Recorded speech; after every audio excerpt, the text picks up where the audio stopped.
illuminated collapsible display. The backlit makes it simple to make a big impact in minutes. Begin with the backlit scissor frame, expanding it flat out on the floor, and begin carefully snapping in the locking arms. Gather all the bungee channel bars and slide them together, connecting them to the outside of the frame. Lift the frame up and connect the back channel bars along with the end cap channel bars to finish.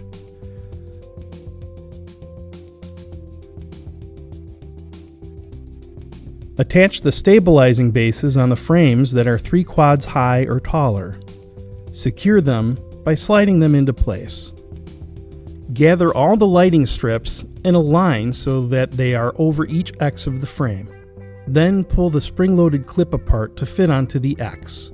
Make sure the orientation of the male and female connectors allows for linking them together. Connect the long extension cord to the female end of the top light strips in series. Run the long extension cord down the side. Attach the extension cord from the top row of lights to the first power supply. Attach the first power supply directly to the second power supply. Then, attach the power cord to the second power supply and plug in the power cord to test the lighting. Complete setup by attaching the front graphic, feeding the SEG beading into the channel bars, and wrapping taut around the end caps.